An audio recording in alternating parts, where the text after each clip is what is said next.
Hey guys, welcome back to another Q&A. It is October 21st, 2021. So we have pretty good questions today. Variety, really actually interesting variety. So let's jump into those. Is there a hypertrophic difference in running a long versus fast-acting insulin, for example, Lantus over Humalog pre-workout? I mean, they're both still insulin analogs at the end of the day. They both still work the same, right? It's just one is going to be active a lot longer. The basal insulins, especially Lantus, do potentially have a little bit higher IGF binding capacity. How much is that?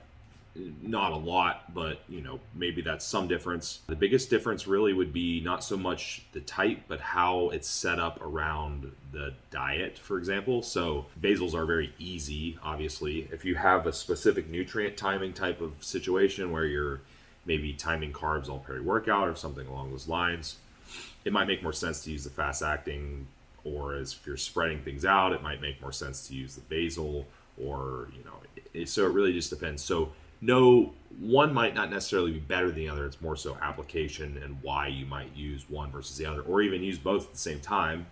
So no, not really. It's just more application, more so than anything. Do you think it's beneficial to add in a micromineral supplement for a client in the last 4 weeks of prep? Maybe. I mean, certainly more susceptible to nutrient deficiencies. Obviously, lower body fat, probably holding less fluid, more likely depleted of minerals, especially with excretion of those things if you drink a lot of water and things like that. So potentially, but I mean, at that point, you might even argue that just a overall multivitamin, multi-mineral supplement might be advantageous.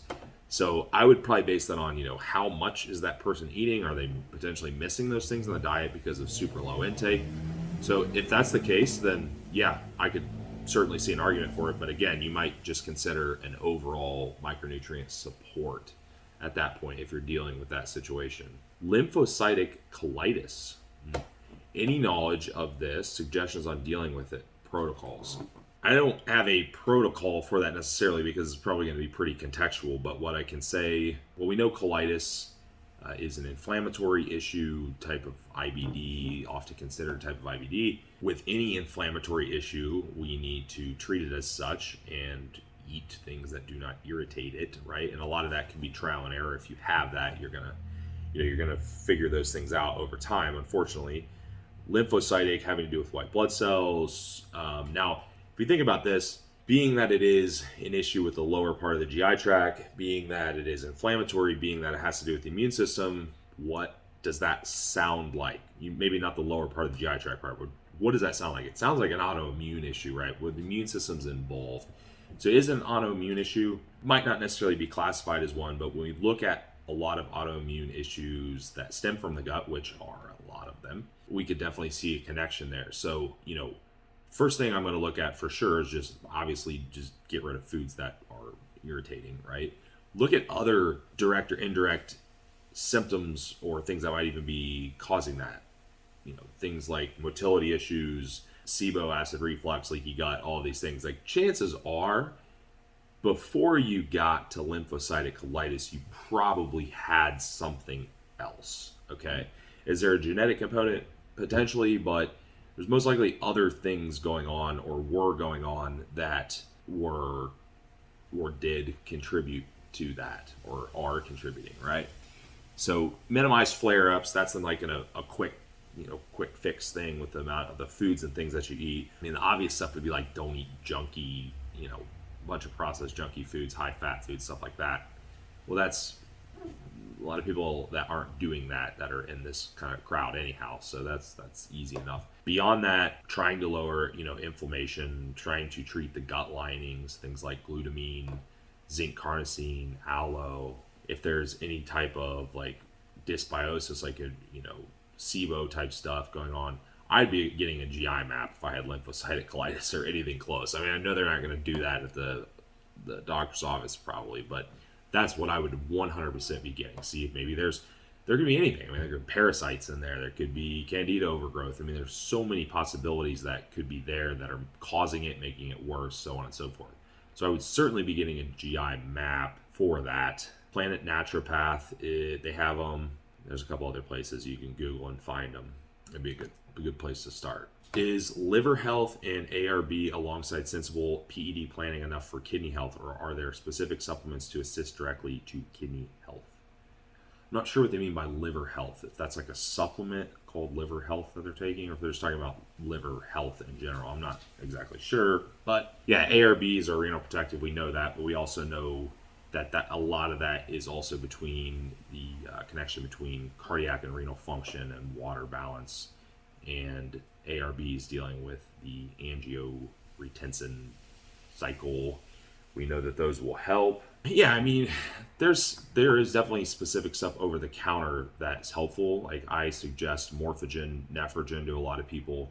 You know, high yield astragalus, grapeseed, there's cranberry, there's several other, goldenrod. I know there's several other ingredients in there that either are shown to directly, or they, by some mechanism, they indirectly assist the kidneys in function. So, I mean, there's definitely stuff in there that will help. So that would be a great supplement to add. But fluids, making sure that your blood pressure is controlled, those things are what's really going to cause, it's really going to control kidney health long term. Obviously not doing a bunch of PEDs that are going to damage it, right? Let's see, a couple more. I've heard a lot of people say that they keep their fats low around their pre-workout window, but good fats can help utilize nutrients and assist diet. Why is this? So I'm assuming they're asking why they would keep their fats low around pre-workout window. You don't have to necessarily. I mean, if they're using some kind of nutrient timing and maybe an insulin or something like that, you still, even then, you don't have to have a low fat approach, but they probably are under the assumption that you do, I guess. You don't have to have low fats around training. I mean, you really don't. You're already going to have glycogen in your system unless you're severely depleted. You could have a protein and fat meal before you trained, and your body's going to utilize glycogen, whatever is already there from the previous meals, previous days, whatever, right? So you don't have to have that. I think that's really misleading. So I'd kind of just honestly disregard that. I don't think that there's any reason that you have to have a low fat approach around training. It's more of context, like what feels good, what digests good, how do you feel when you train, what have you eaten, what's your diet like as a whole. There you go. Last one, does high SHBG confer a longevity benefit in males? Nah. Well, high normal SHBG maybe. High SHBG not necessarily, because high SHBG is normally caused by something. I mean, if we're talking like high, like top end or out of range, there's probably a reason for that. There's hyperthyroid issues, high estrogen issues, low growth hormone. I mean, there's a variety of issues that could cause high SHBG. So is balancing SHBG important? Sure, yeah, because it's really a component that's binding up free androgens specifically, and other free hormones, and binding them to control the amount that's available. So if you need more, unbind. If you need less, bind. Is there a longevity benefit to normal SHBG? Well, yeah, potentially, but saying high, I think, is a bit misleading and probably a bit dangerous to think that you want to like artificially try to drive your SHBG high, because then you might end up with androgen deficiency issues, which have other health complications, right? All right, guys, that is everything for this week. Those were really good questions, actually. I really like those. So I will talk to everybody next time.